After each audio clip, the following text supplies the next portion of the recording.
Are you about to scream because the expense app that you use lacks customer support? Are you frustrated because the expense app you use charges your clients for all their employees when only a few employees filed their expense reports that month? Do you hate it when in-app ads disrupt your work? If you said yes to any of these questions, stay tuned to hear more from our sponsor, File, later in the episode.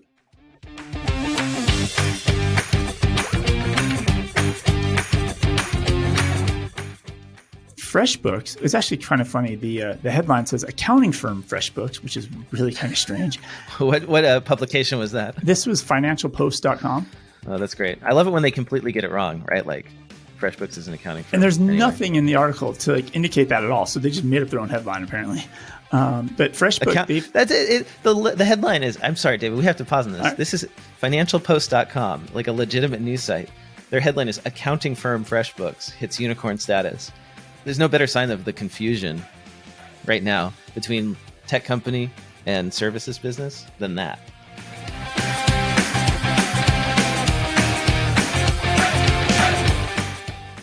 Today is Sunday, August 15th. This is the Cloud Accounting Podcast. I'm Blake Oliver. And I'm David Leary. Hold on one second. I have to open up my Google Home app and prioritize my laptop or we're not going to have a good connection.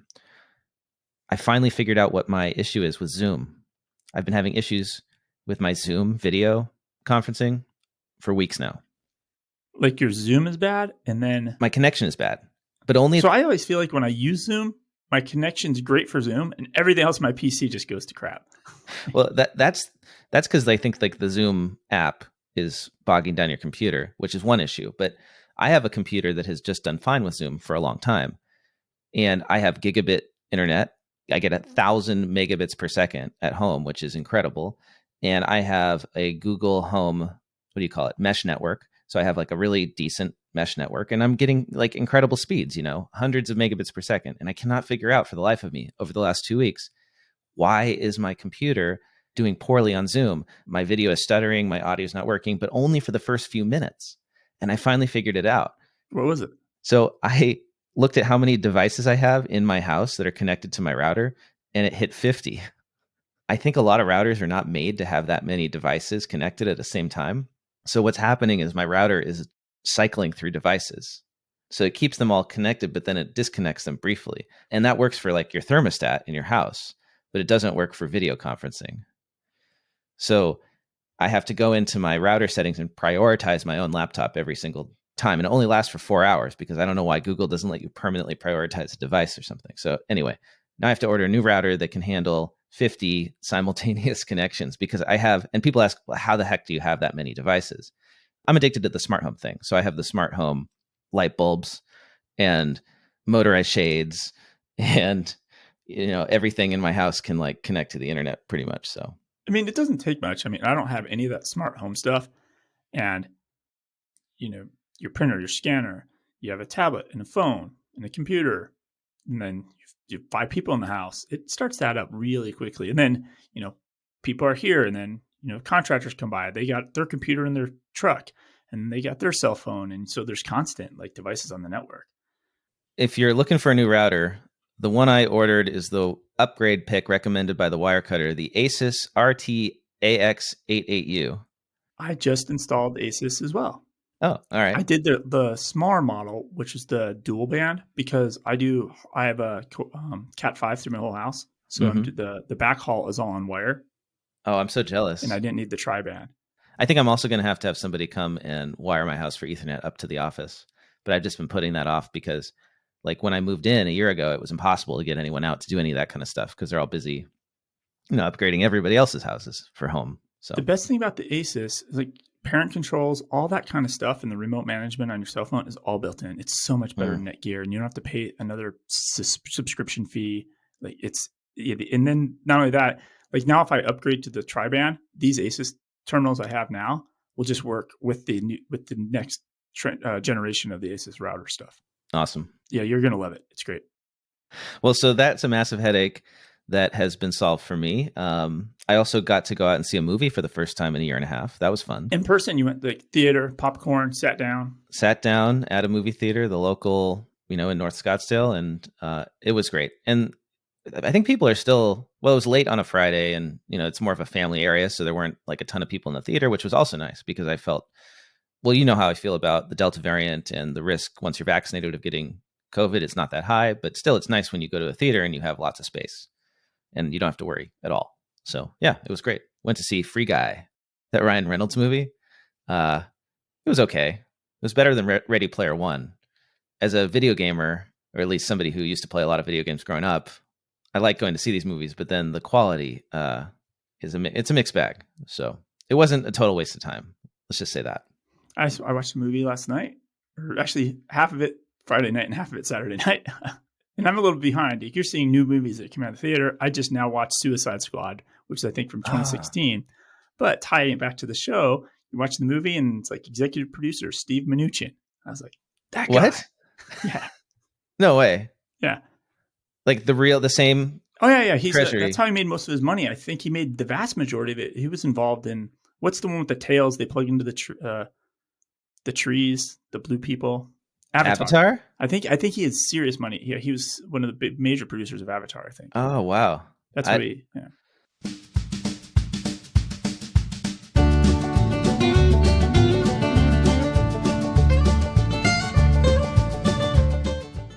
This episode of the Cloud Accounting Podcast is sponsored by Rewind. Imagine if a meteorite wiped out Intuit's server. It's extremely unlikely, but if it did happen, Intuit would be able to restore all your data and everyone else's that was lost. Rewind has built a backup solution for data loss situations that are way more likely to occur to your client's data. Malicious attacks, buggy apps, disgruntled clients, and of course, ourselves. Human error, the number one reason people lose data. Say goodbye to making manual copies of clients' files, CSV exports, or storing redundancies on hard drives. Rewind is introducing a new way of protecting your data through an automated daily backups and on-demand controlled data recovery. As the leading cloud backup app trusted by over 80,000 organizations around the globe, Rewind has saved thousands of accounting professionals from mind-numbing manual data entry rework. To learn even more about Rewind and access a special offer just for listeners of the Cloud Accounting Podcast, head over to cloudaccountingpodcast.promo/rewind. That is cloudaccountingpodcast.promo/REWIND.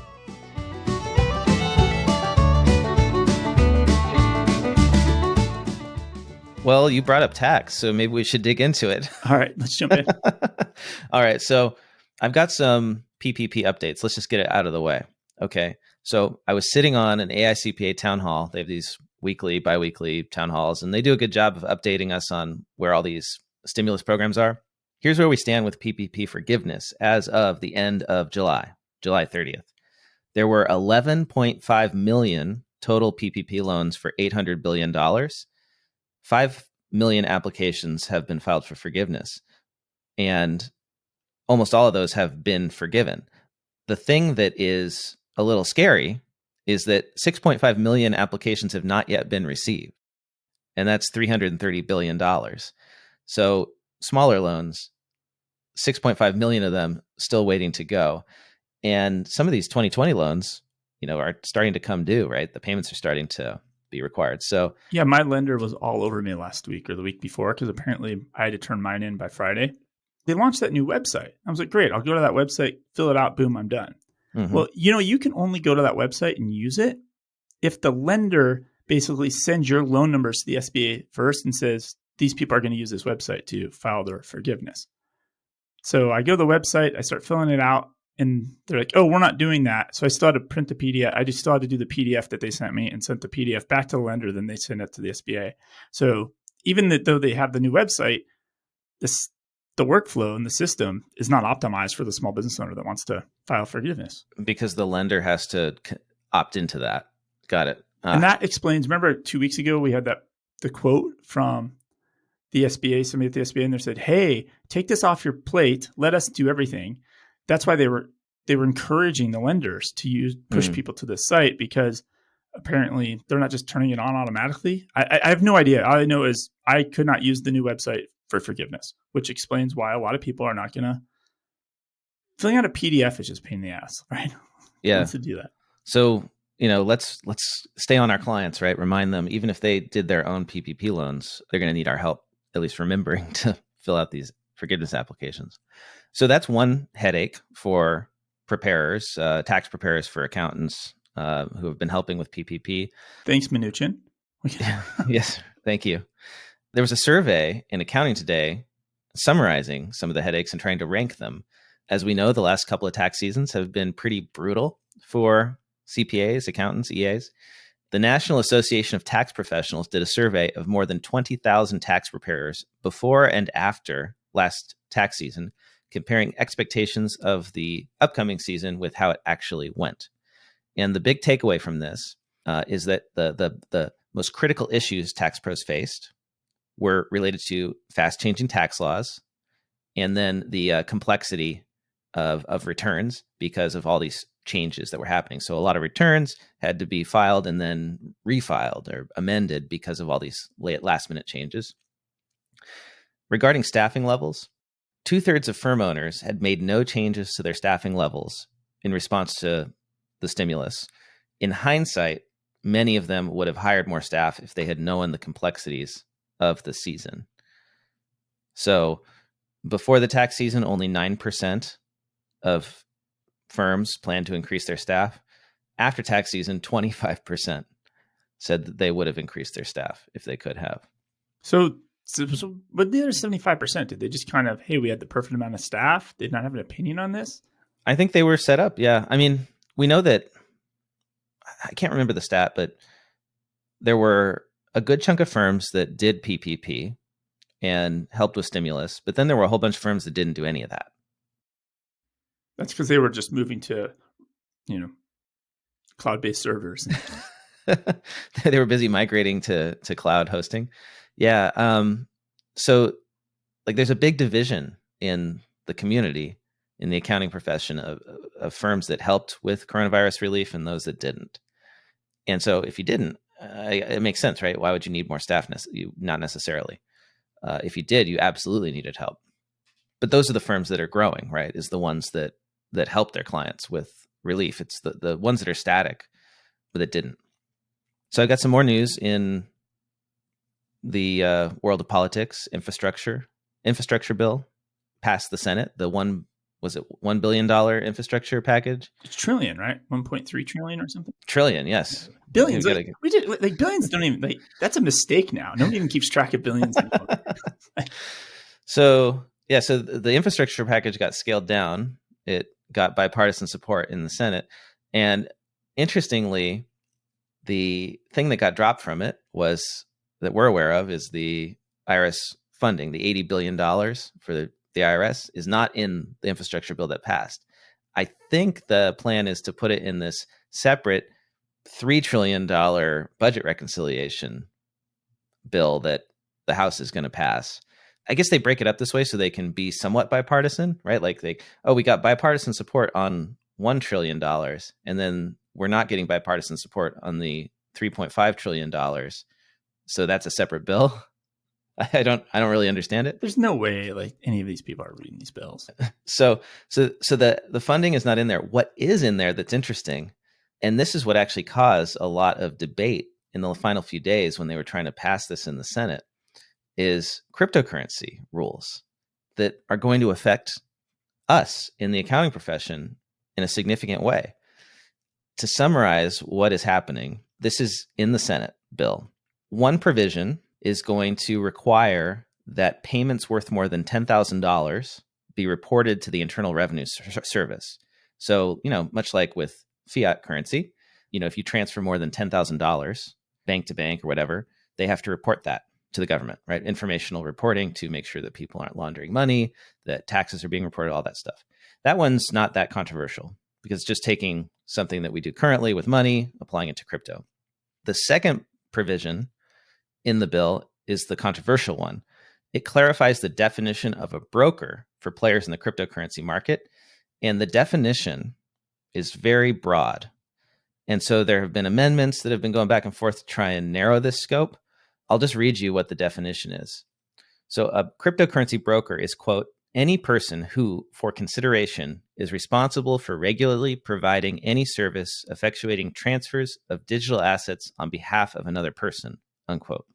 So that would put Square, PayPal, that vending machine I bought crypto through, They're all brokers. CoinMe or whatever it's called, Coinbase. as Yeah. brokers. Now, that's not really that concerning because they expect to be considered brokers. And they already are doing 1099 informational reporting, right? The form 1099 is what you get.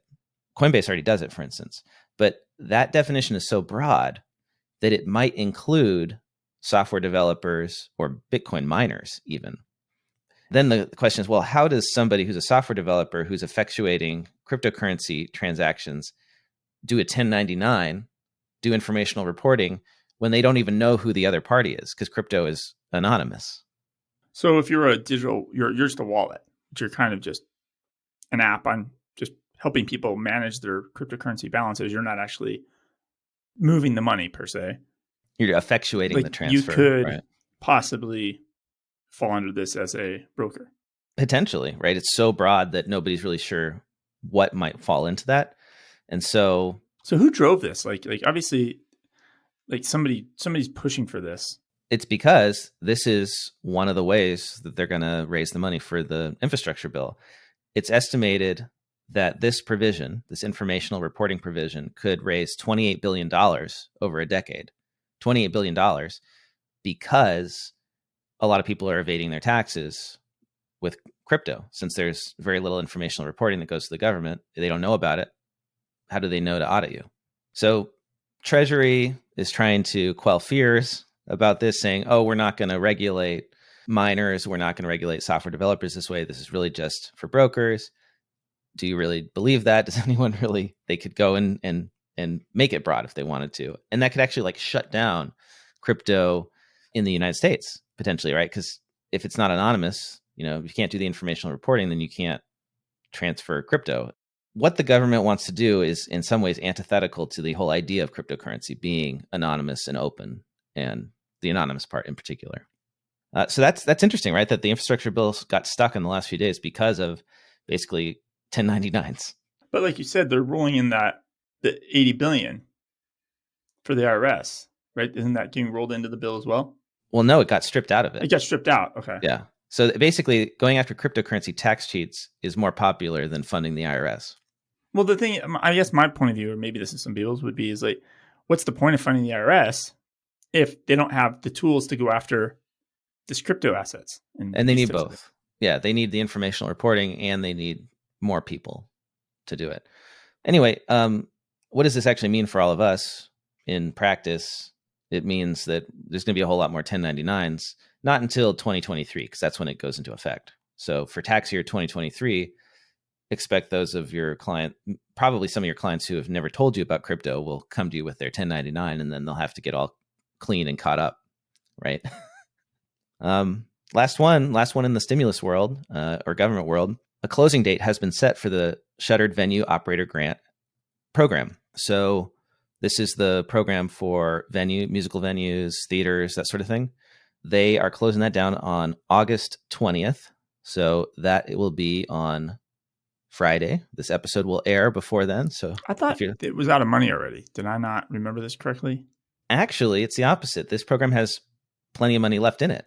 They're actually going to reopen it after it closes for second round. So people have already gotten a first SVOG loan could go get, or a grant could go get another one.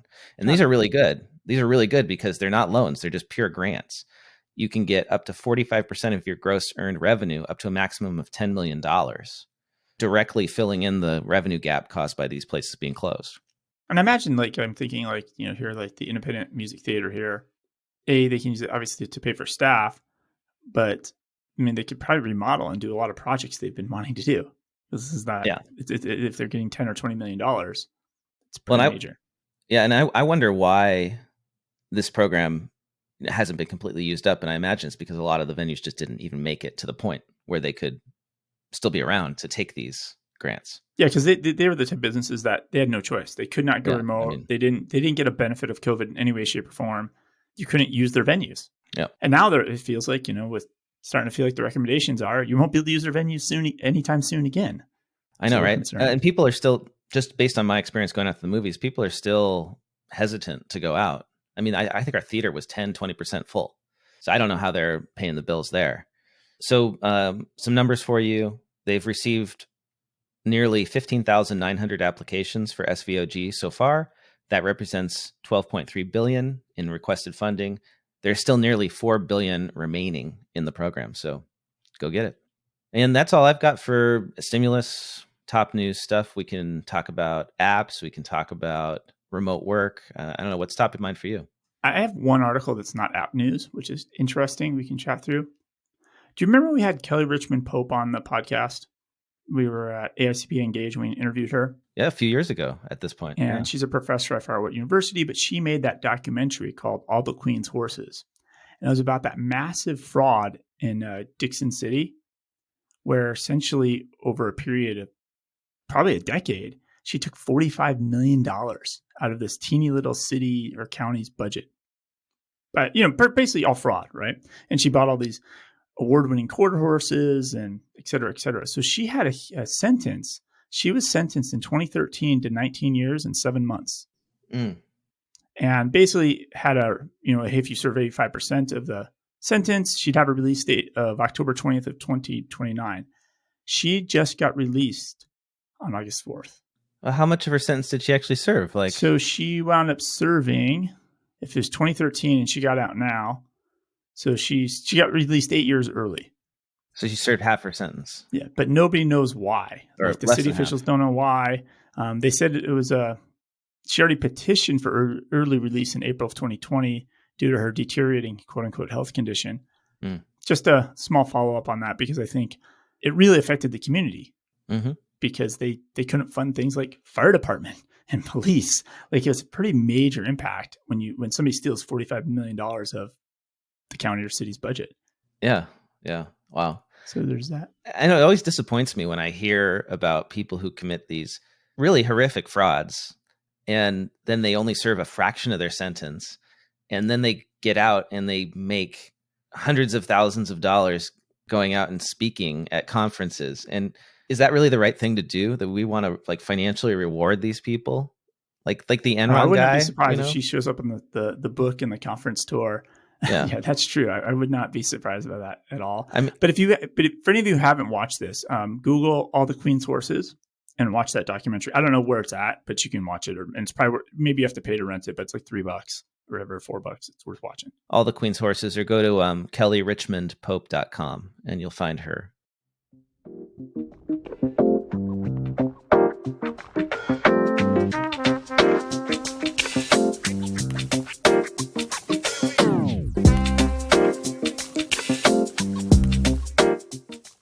This episode of the Cloud Accounting Podcast is sponsored by File. Would you like an expense app that offers 24/7 support, only charges for employees that actually file expense reports, and doesn't subject you, your clients, or their employees to in-app ads? It exists, and it's called File. That's File with a Y. When your clients use File, their employees can track their expenses where it's most convenient, on their phone, via the File app, or via Gmail and Outlook, Slack, even an iMessage. When expenses are submitted, File's AI and OCR technology will extract all the information from the receipt and automatically fill out the expense forms, giving you the ability to monitor expenses in real time. If you need compliance policies, budget controls, or fraud detection, File does that too. File offers a multi-org portal to easily manage all your clients within a single account and syncs with all your favorite cloud accounting apps like QuickBooks, Xero, Intact, and NetSuite. File's accounting partner program offers training resources, co-marketing opportunities, and revenue sharing. To learn more about File, head over to cloudaccountingpodcast.promo/file. That is cloudaccountingpodcast.promo/FYLE. File is everyone's expense dream come true.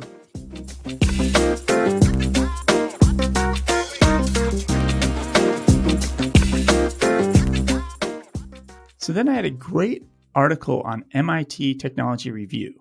So not directly related to us, but it is because it has that favorite keyword, AI. Basically, hundreds of AI tools have been built to catch COVID, and none of them help. None of the AI tools to catch COVID have helped. Hundreds and hundreds. It started out with a very good intention, right? People are like, oh, if machine learning and algorithms can be trained, it'll help doctors understand, and it might save lives, right? But in the end, hundreds of predictive tools were developed, and none of them made a real difference. And some were even potentially harmful. So this is like, give me an example of. Oh, we're going to get into some of the. We're going to get into that. Okay. Because a lot of it it's interesting because it reminds me of bank feeds And it reminds me of the automation in our own industry and the struggle that we see in our industry with these tools. So there's been 2 studies that kind of have the same consensus. One was from the Turing Institute. They're the UK's National Center for Data and AI. They put out a report summarizing this, and they said the clear consensus was AI tools had made little, if any, impact in the fight against COVID.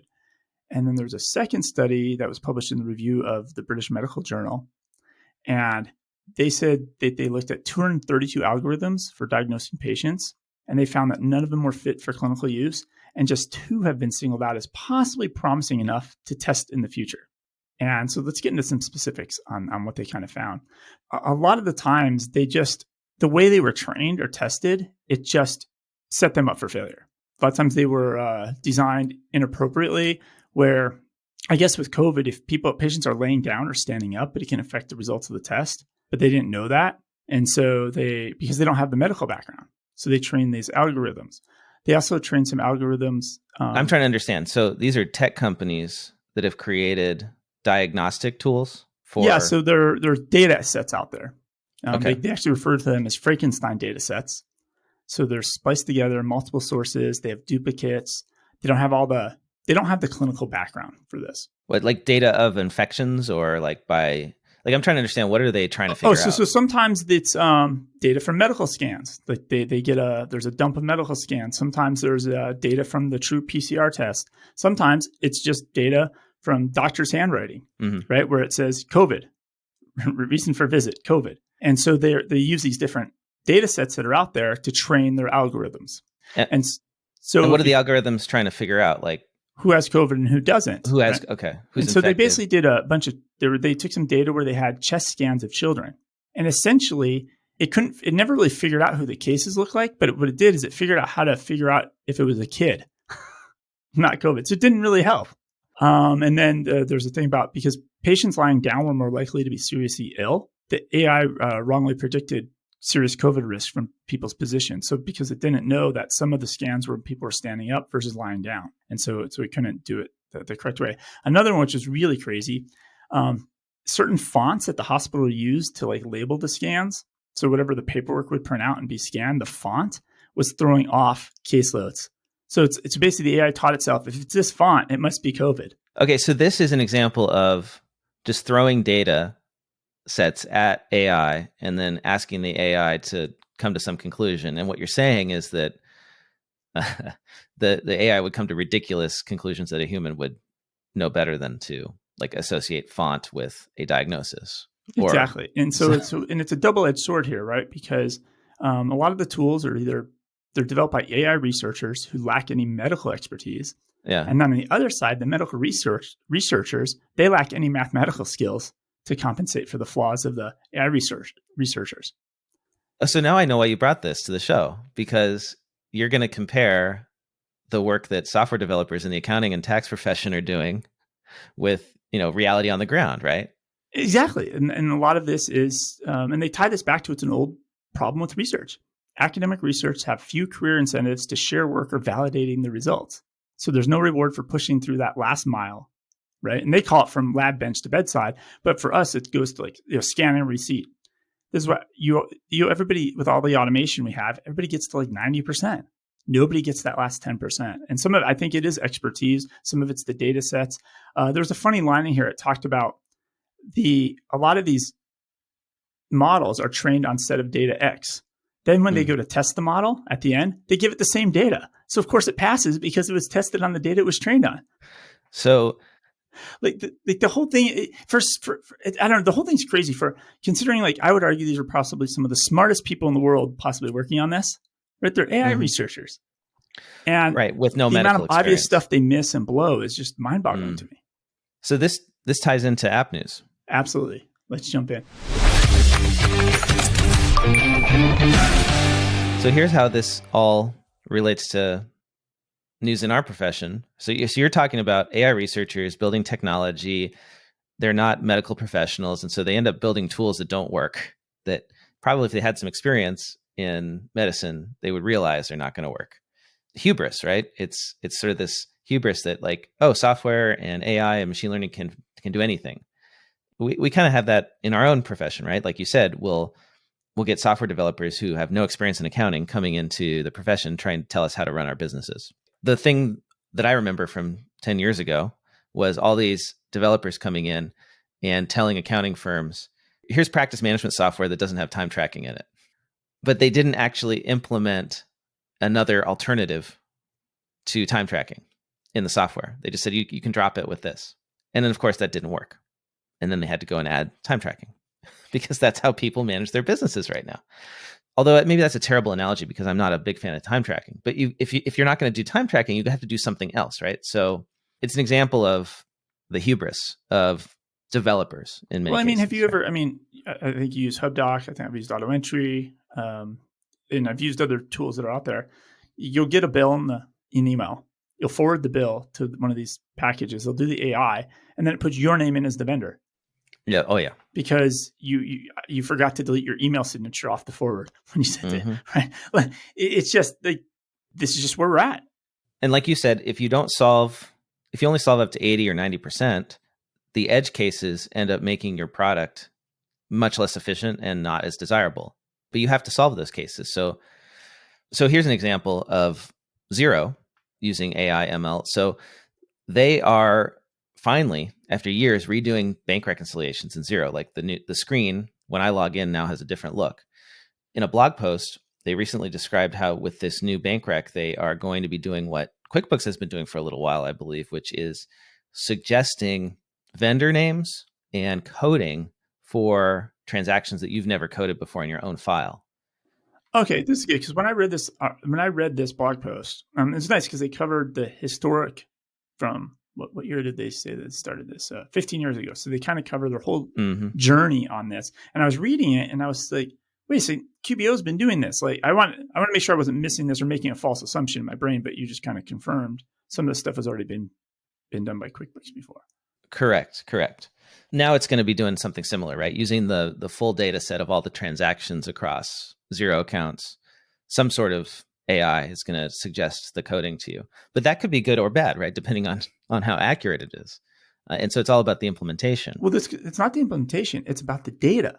So this is the perfect example of this. I use Melio with lots of different banks. Mm-hmm.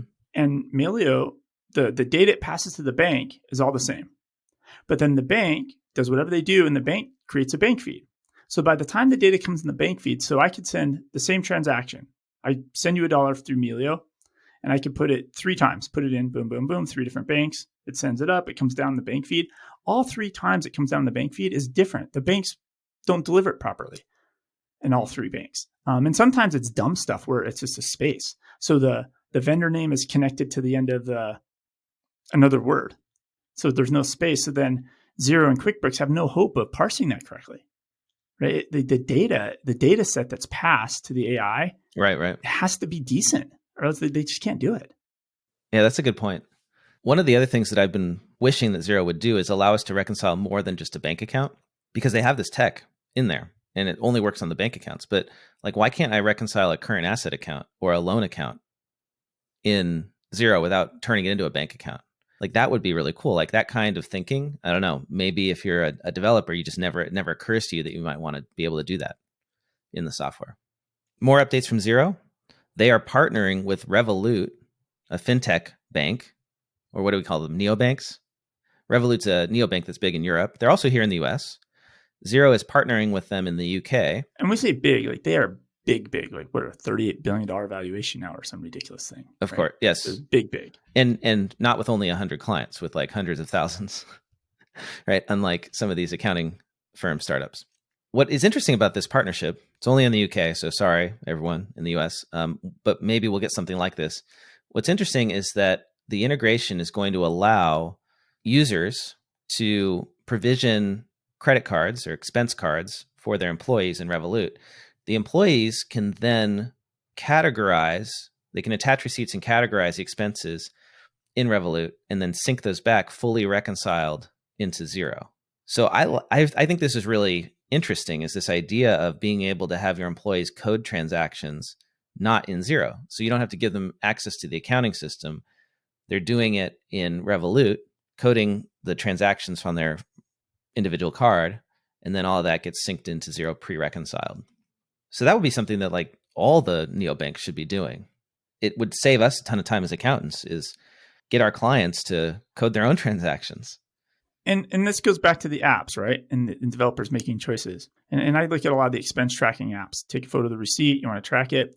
App A will let you put in the class. App B won't. App C will let you put in the customer job, right? App X won't let you put in the account or the category, right? To or the transaction you're supposed to, right?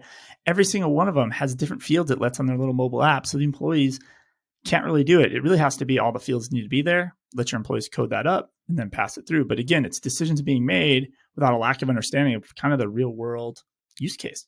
And that reminds me of a message we got from one of our listeners about QuickBooks tags.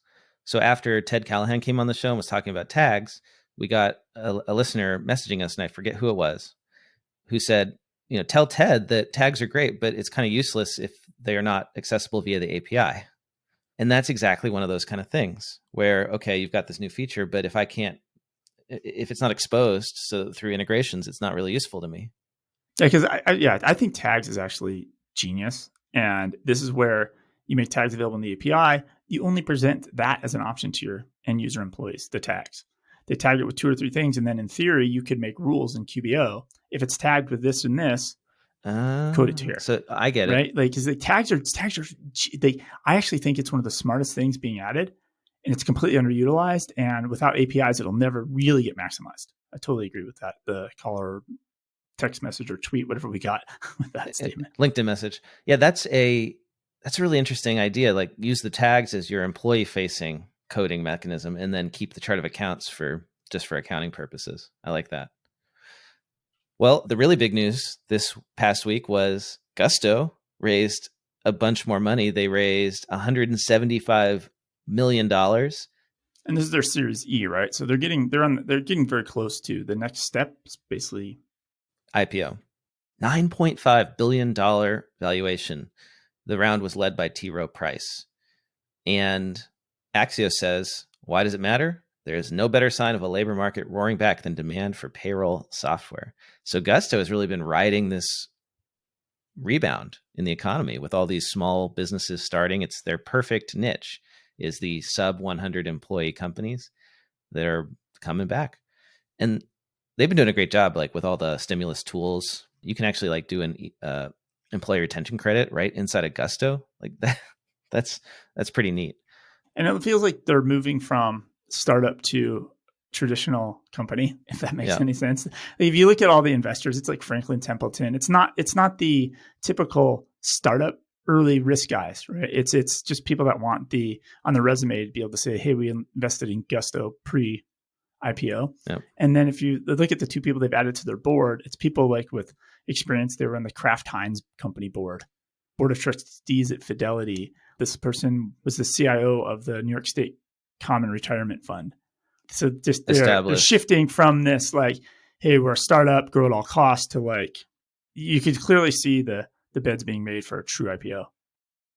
So somebody else had a big raise this week as well. FreshBooks, it's actually kind of funny. The headline says accounting firm FreshBooks, which is really kind of strange. What publication was that? This was financialpost.com.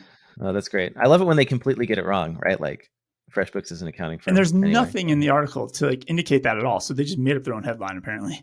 But FreshBooks, that's it. The headline is, I'm sorry, David, we have to pause on this. Right. This is financialpost.com, like a legitimate news site. Their headline is accounting firm FreshBooks hits unicorn status. I mean, if there's no better sign of the confusion right now between tech company and services business than that. Yeah. So they raised 130 million, and now they've hit just over $1 billion valuation. And what's interesting about this, I don't know why it's such a low valuation, because supposedly they've reported this. Hey, we have 2 million small businesses. Xero has 2.7. I just read in their little blog post. Wait, so what's their valuation? Well, just $1 billion. And why? So Xero's valuation's what right now? Market cap's 21 billion or something like that. 25 billion, somewhere in there.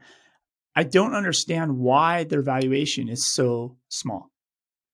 And so sometimes I wonder, and I've always wondered this, like how they count small businesses. Like when Xero says they have 2.7 small businesses, that's 2.7 businesses. And I always feel like FreshBooks doesn't truly ever report their businesses. They just report users. So if I send you an invoice from my FreshBooks and you pay it, 2 users. Doesn't mean you're really a FreshBooks user. You just, you paid me through FreshBooks. So I just can't imagine if they truly had 2 million small businesses on FreshBooks, in the same way QuickBooks has 4 million, 4.5 million small businesses on QBO, and Xero has 2.7 million. If they truly had 2 million small businesses, their valuation has to be more than $1 billion. Like, how is this possible? Rewind. So how many businesses does FreshBooks say it has? Well, they've claimed before, it's not in this article, but that they have 2 million small businesses. 2 million. Remember, they even said they were the number 2 accounting software package. Remember, we've questioned this before. And Xero says they have 2.7 million. I think I just saw that in their article. Something like that. The new article is about their reconcile feature. Yeah. So Xero, okay, so there's a couple things going on here. One is that FreshBooks is targeted toward micro businesses. So, and their pricing plans are much lower, right? So it's less revenue per user. Well, they used to be just a kind of an accounts receivable invoicing player, right? And then they've added full ledger, and they're marching down that path. Well, but you see, like the premium. Oh, I see. Yeah, it's hard to tell. They're doing 50% off. Well, they're up to $50 per month on their premium plan. So yeah, this is interesting. I wonder what's going on with the numbers there. Although Xero and QuickBooks, right, they tend to upsell customers. They cross-sell. So like add payroll, add merchant services, all this stuff, right? So their customers are worth more. That could also be part of it. But yeah, but it's also that whole, you think about, there's AR only plays that have higher valuations. No, that's a good question. Like there's something that doesn't add up in this. It's like, why is the valuation so low for FreshBooks? Unless FreshBooks really does not, they've been around for 17 years, right? So they probably don't need the money in the same way like a lot of companies aggressively trying to grow are. They say they're going to use this money to acquire other companies. They're going to have an acquisition fueled growth strategy. But it just seems like a very low valuation for somebody who claims to be number 2 accounting software package. It's a good question. But FreshBooks has always been kind of like this, like it's always been gray, very secretive. You never really see the real numbers, and so it's hard. We don't have enough information publicly to like understand it.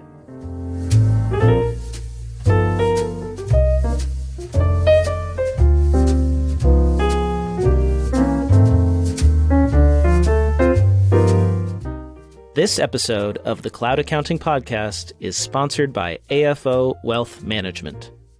AFO Wealth Management Forward was created to allow accounting firms to integrate wealth management services into their practice with ease. AFO Wealth Management Forward, powered by Arrowroot Family Office, provides a simple and easy way for accounting firms to integrate financial planning, estate planning, life insurance, and investment advisory into their current practice to increase recurring revenue streams, without straining existing staff and resources. The program provides access to a robust online learning management system, one-on-one coaching, monthly Q&A sessions, webinars, and access to great partners, including Betterment, Vanilla Estate Planning, commission-free life insurance from DPL, and financial planning tools like Right Capital and eMoney. Learn how to easily adopt wealth management services through the power of technology and collaboration, and get 25% off when you mention the Cloud Accounting Podcast. Head over to cloudaccountingpodcast.promo/AFO. That is cloudaccountingpodcast.promo/AFO.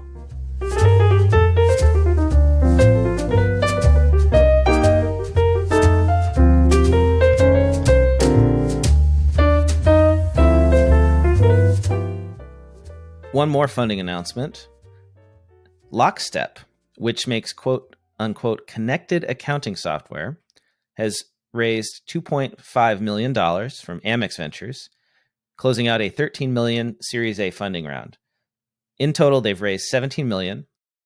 I found this interesting because Lockstep is like practice management software, but for accounts payable, accounts receivable, corporate accounting teams. And I think maybe we've talked about them on a different episode because they seem very familiar, or maybe it was another company like this. But I find this very interesting, regardless, because this idea of having a centralized inbox where you can then process requests and you can handle collections and payables in a single place, it makes a lot of sense. And I can see a ton of corporate teams, corporate accounting teams using a solution like this to manage the work that they're doing. So the features include a centralized inbox, like a help desk software, where you can have all of the inbound requests and outbound in a single place. There's automation that you can build into this. There's digital onboarding where you can collect information from vendors and customers to sync their data with your ERP system. There's an online accounts feature, so you can create a portal for vendors to self-service their accounts. You can send statements from there, allow them to access statements. There's a messaging feature in a secure portal. There's a payments tool. I'm not sure quite exactly how to describe this. It's sort of like an AR portal, but it also has AP. It's a really neat, kind of new, different solution. I'm trying to figure this out because their website doesn't link back to it. This is another product. They just rebranded. It's Lockstep.io. So we've seen this before? Yeah, it was somebody else. Hold on, let me see here. Oh, it was e2btech.com. That's who it was. So they've been in this space a long time. Yeah, because they were basically ERP type software for accounting firms. They were in that space. Well, they're not for accounting firms. They're for accounting departments. Accounting departments, yeah. Yeah. So the mission is really interesting. On their LinkedIn page, it says, our mission, connect the world's accounting departments to let them work better together. Yeah, they were a company called E2B Technologies, the letter E, the number 2, the letter B, tech.com. And they had a product called Anytime Collect. And that product now redirects to Lockstep.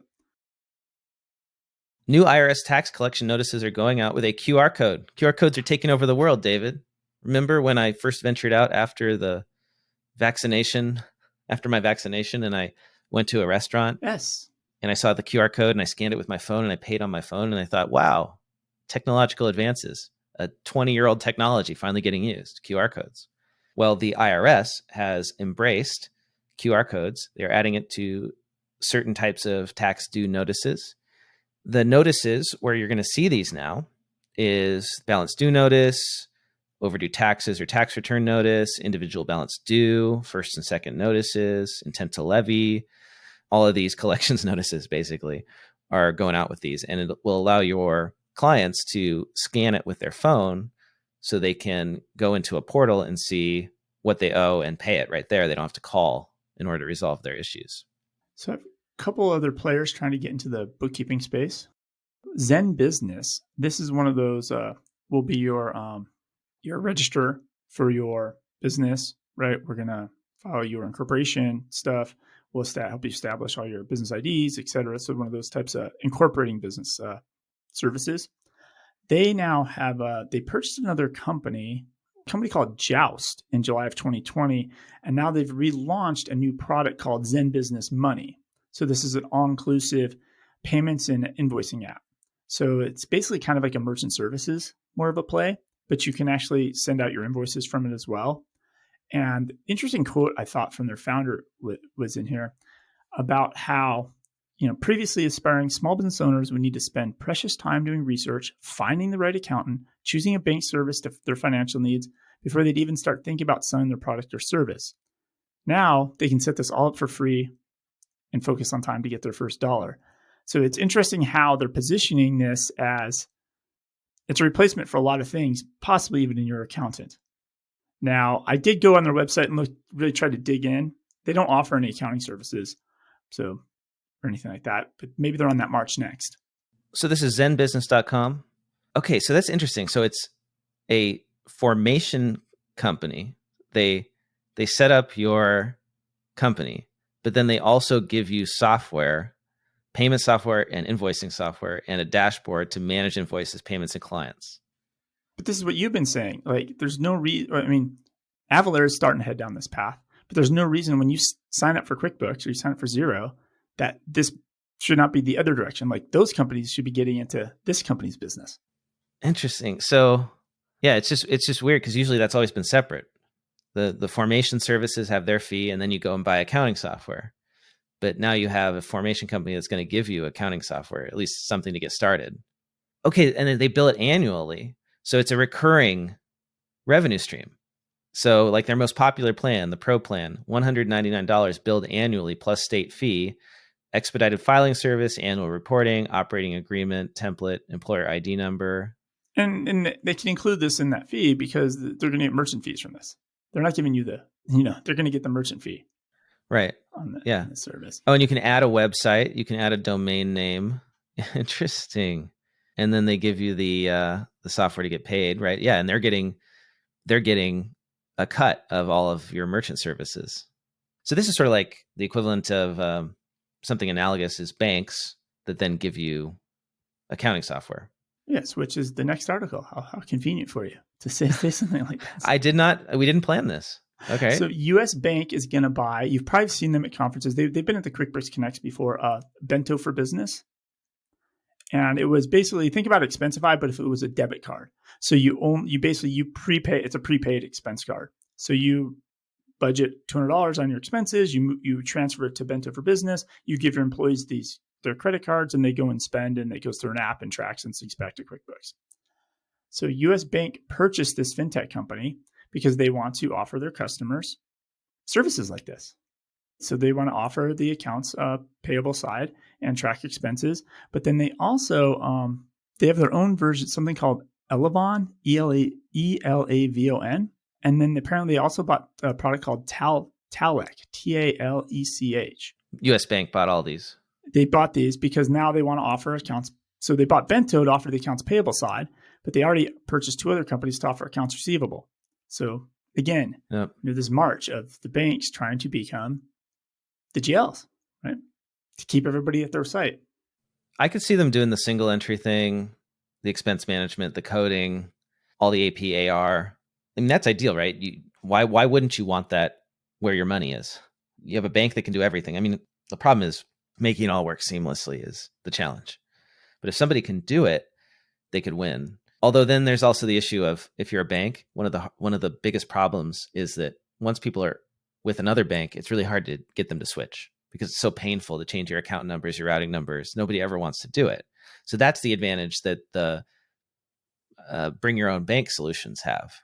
I guess that's Melio, right, David? Like you can use it with any bank. So that's the advantage you guys have, as opposed to a startup where you have to use our bank in order to use all of our money management payment tools. Yeah, and it ties back to the Square acquisition last week. Right? I was thinking about that a lot, and I think I heard a comment or on a podcast or something.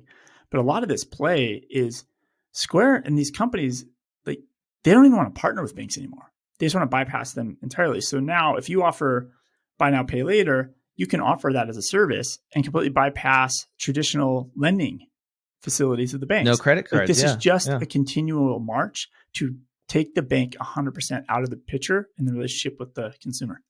And I'm sure the banks are scared of this. I wouldn't bet on the banks. Yeah, it's very, very scary on this. We're almost out of time, David, and we got a voicemail. And we have reviews. We got to read those too. So I'm just going to make one quick note though on Check. We've talked about Check. There are APIs for payroll. Mm-hmm. So if I'm a developer and I'm building an app, we've talked about this. Every app's can offer payroll now. But what you now, instead of just getting the paycheck calculations and the money movement to pay the employees, they're now going to offer as part of their APIs the ability to integrate directly with QuickBooks Online. So now as a developer, if I want to add payroll to my app, I don't have to do anything.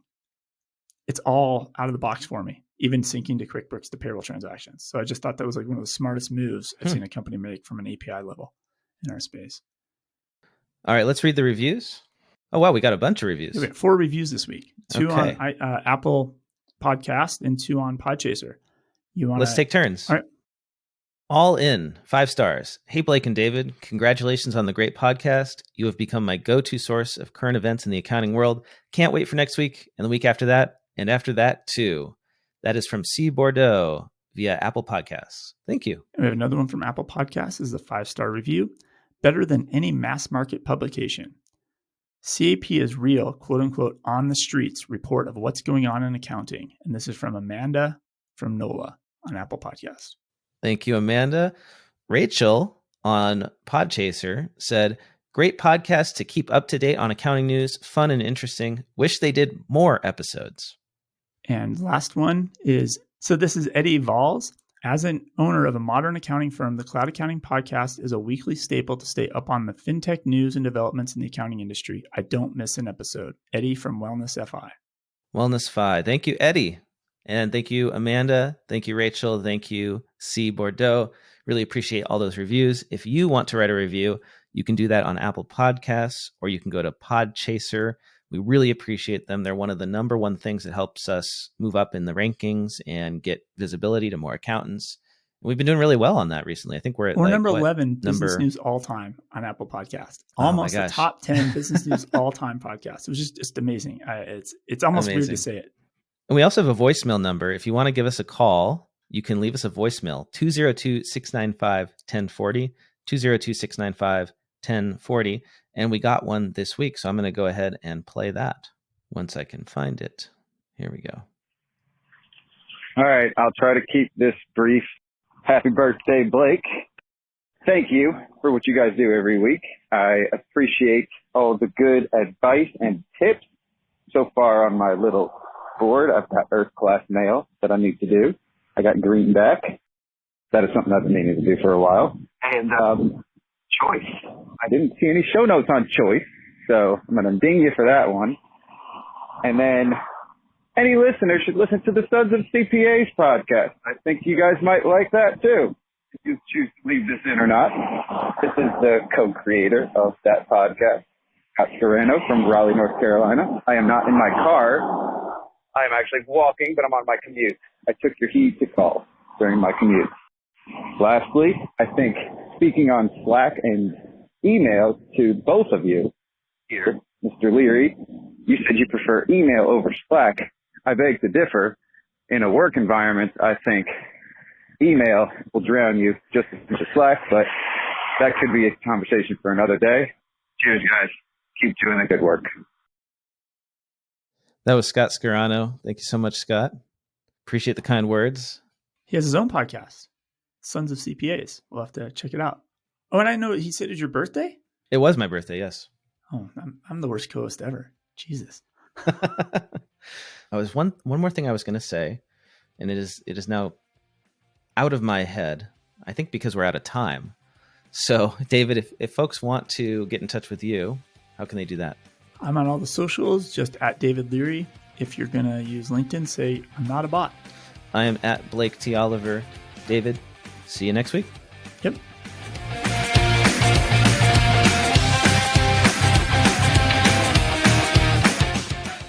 Time for the classifieds. Have you dreamed of starting a bookkeeping business, but you don't know where to start? Join the Bookkeeping Biz Workshops, a 4-day live workshop series hosted by Serena Shoup, CPA. You'll learn what it takes, which tech to start with, how to build a business, not a job, plus you'll get comfortable on discovery calls. The workshops begin August 22nd, so register today at bkworkshops.online. That is bkworkshops.online.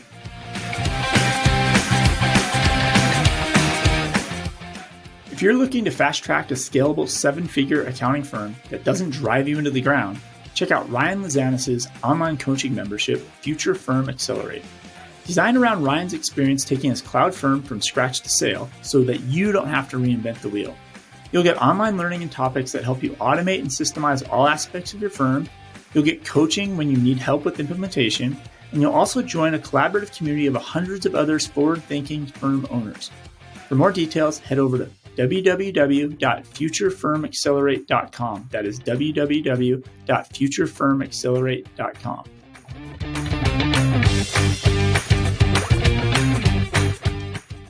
I quickly wanted to let you know about a new project that I've been working on for the last year or so. I'm launching a podcast network called Accounting Podcast Network. It has new podcasts that I know you'll love, like the Accounting Salon Conversations podcast hosted by Amanda Aguilar and the Accounting Automation Workflows podcast co-hosted by Brian Clare and Heather Satterley. Head over to accountingpodcastnetwork.com. That's accountingpodcastnetwork.com.